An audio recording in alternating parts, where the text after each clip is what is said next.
What is the single force that controls the quality of your life? If there was one gift our Creator has given us, or the universe, whatever you believe, what is it? What is the one power that you have right now in this moment that can change everything? You have it, I have it, we all have it. It's this one singular individual power that can change anything in our life, regardless of what's happened to us. And I know you know the answer. The answer is the power of choice. The one thing we have in this world is we can't control the events, but we can choose what to focus on, we can choose what things mean, and we can choose what to do. Those three choices, those three decisions really control our life. It's not so much the conditions of our life that control our destiny as much as the decisions of our life.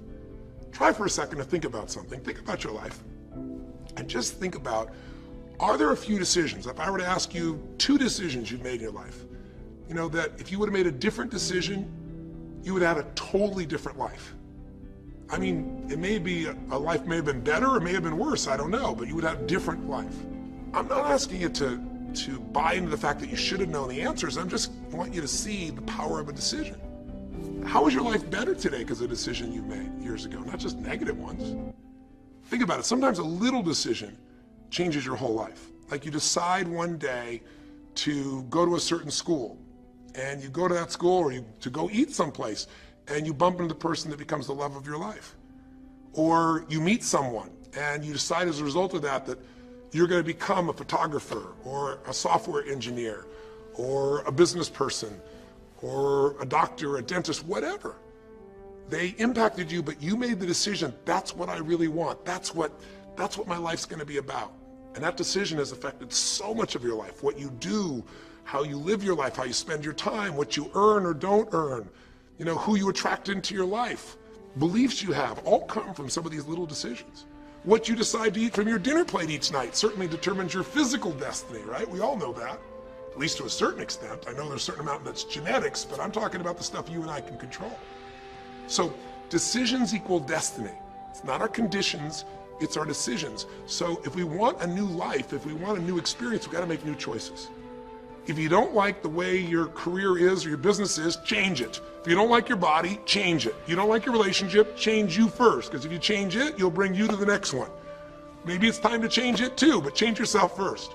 If you want to change anything in your life, you have the choice. So there is no right or wrong. I just want to make you aware in this breakthrough session that everything in our life changes the moment we make a decision. And I mean a real decision. A decision is when you cut off any other possibility and you commit to something with everything you've got and you take action.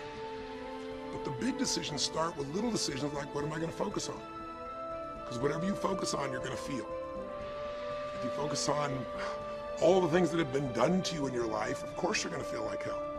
If you focus on all the amazing coincidences that have happened, things that maybe they were guided, maybe not, but things happen, and because of that you met this person that's your best friend, your husband, your wife, or because of that you have this ability, or because you were there that day, God, you missed an accident. I don't know what it is, but whatever you focus on, you're going to feel. If you focus on people don't care, and you'll look for reasons why they don't care, and evidence they don't care, you'll find it everywhere.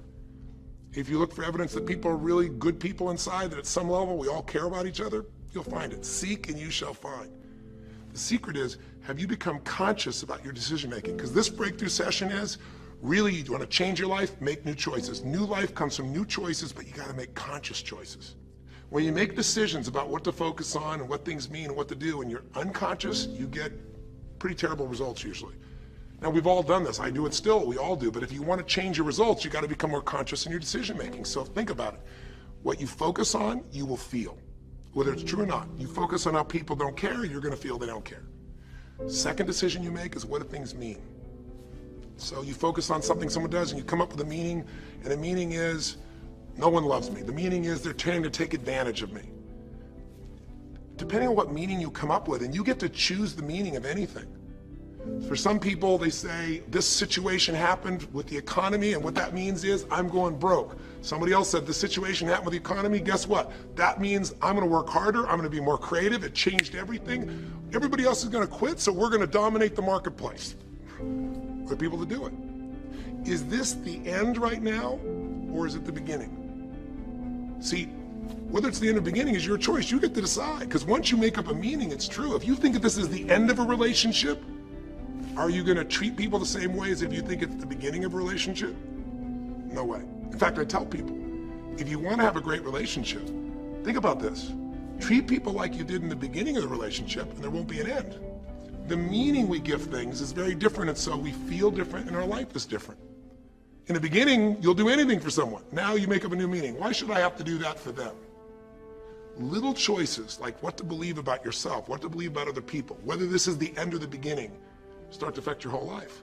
And the third decision we make, we decide what to focus on, most of us unconsciously. We decide what things mean, and the third thing we decide is, what are we going to do? We decide to quit because it's overwhelming. We decide to get strong and focus. We decide we're going to turn it around. We decide to wait and see. Ultimately, your destiny is determined by what you do. Your destiny is determined by your decisions. I think in life, there's three things. There's our ability to choose what we're focused on, or to commit, to get a result, to put all our intention and focus into something. There's our ability to do the right things, to have the right strategy, to execute. And then there's some grace. There's what some people call luck, some people call grace. There's, if you do the right things over and over again and with total focus, sometimes, you get good fortune that comes your way. And you tend to have more good fortune when you're totally focused and decisive and you take lots of action than if you kind of just sit around and accept things like that you don't have a future. We forget that you don't have to be famous to have the ability to change at least your own personal history, to change the direction we go in our life. We have the power to choose, even if you haven't before. You can finally say, no more, I won't put up with that, within myself or from anybody else. And here's what I'm going to do differently. That's where the breakthroughs really start to happen. Now the question is, why do some people stand their ground and make something change versus other people just kind of accept things? Why do some people make bold decisions and other people make decisions that are based on trying to hang on to what they've got? Because when you can change your decisions, you can change your life. When you can change the force that controls your decisions, you can change anything in your life.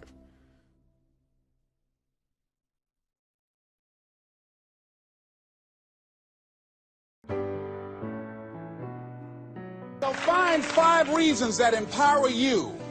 Why is it that you deserve your goal? What are the 5 reasons that you won't give up when life catches you on the blind side?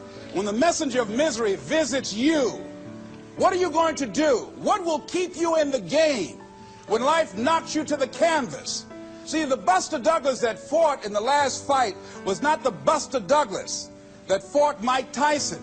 See, the Buster Douglas that got knocked down while fighting Mike Tyson had gotten out of an alcohol recovery center. His mother had died. His wife was ill with a terminal illness. He was considered a nothing, a bum. So when he got knocked down, Buster Douglas had a reason to get back up, because he said, I'm dedicating this fight to the memory of my mama. But when he fought the last fight that he had, and he got knocked down, and he had a guaranteed $24 million in his pocket, whether he got up or not, he just said, hurry up and count me out.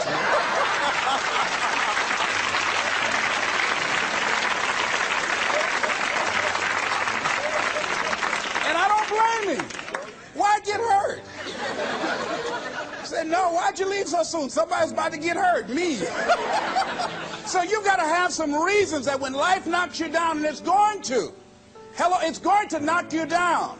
When people disappoint you, and that's going to happen. When they betray you, and that's going to happen. When they lie to you, and that's going to happen. When they say, oh, you can count on me, and they won't show up, and that's going to happen. When you want to throw in the towel and give up yourself, and that's going to happen. When life collapses on you and catch you on the blind side, it drop you to your knees and start choking you. You got a dream? No, I ain't got no dream.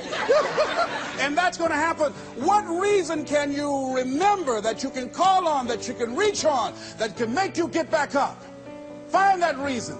Because when life had knocked me down, I said, life, I'm doing this because I want to make my mama proud of me. I'm doing this because I want my children to have a better life than what I had. I'm doing this because all my life I've been told I'd be a loser, that I wouldn't make it. All my life I heard people say, Mamie, take them back to the welfare department. I'm doing this to make them a lie. I believe, like Frank Sinatra, he said, the best revenge in life is massive success. I'm doing this so I can become massively successful. And with that kind of courage, with that kind of affirmation and reason to empower me, I got a saying that when life knocks you down, try and land on your back, because if you can look up, you can get up. All right?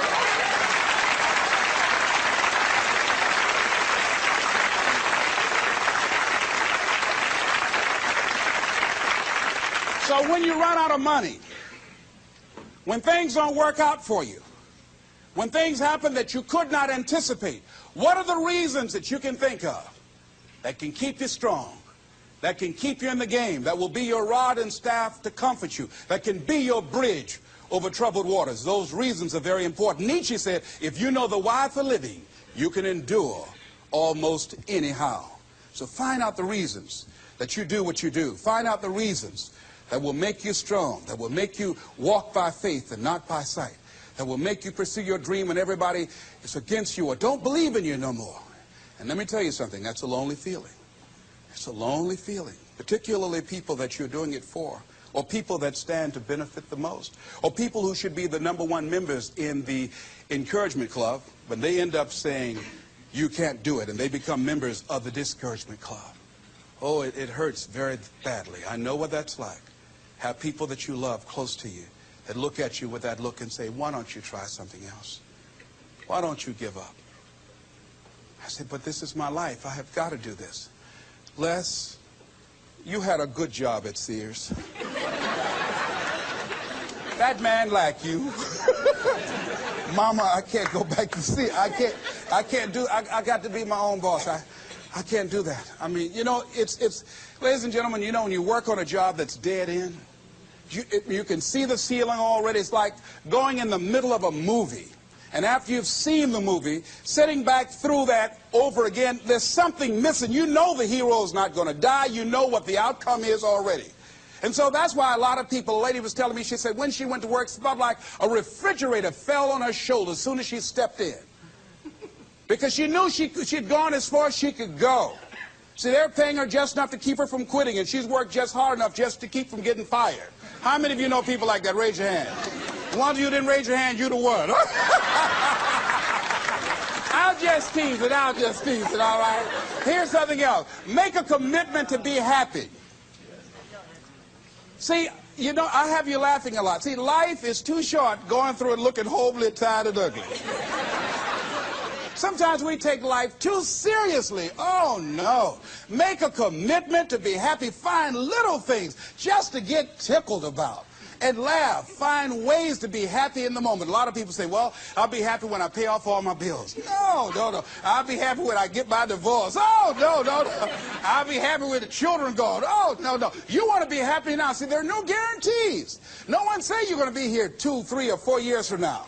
So you want to be happy right now, in the moment. Repeat out to me. I must make a commitment. I must make a commitment. To be happy. To be happy. Right now. Right now. Right now. Right now. Is all I got. All I got. Shake somebody's hand on your right and left and say, you deserve to be happy.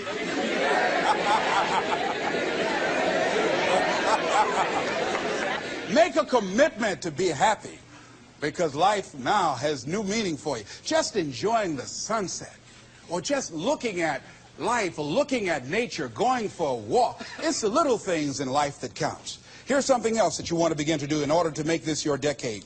You want to begin to get all the toxic people out of your life. Hello. Energy drainers, get them out of your life. See, ladies and gentlemen, it takes a lot of energy to reach your goal. It takes a lot of emotional, mental, and spiritual energy to reach your goal.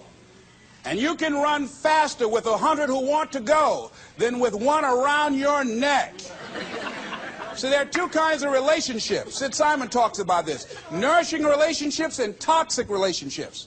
Nourishing relationships are the relationships that inspire you. They motivate you. They bring the best out of you. Toxic relationships are relationships with people that always criticize you. All they can do is find fault. All they can do is just exploit your weaknesses. All they can do is remind you of the mistakes that you've made in the past. These people are bad for your health. Toxic people can run your blood pressure up. One apple can spoil a whole barrel. One negative energy drainer can spoil your whole life.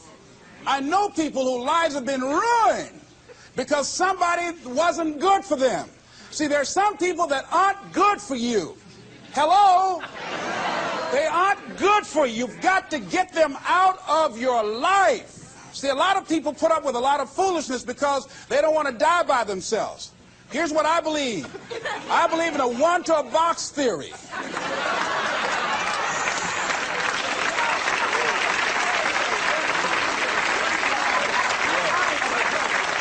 Ask this question of yourself. Make a list of who you communicate with most and ask yourself the question, what kind of person am I becoming because of this relationship?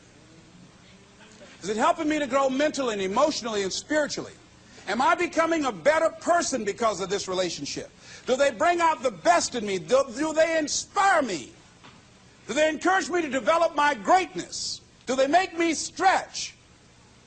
So you got to look at the people in your life and find out, what kind of person are you becoming because of that relationship? My mother used to say, birds of a feather flock together. You run around with losers, you will end up a loser.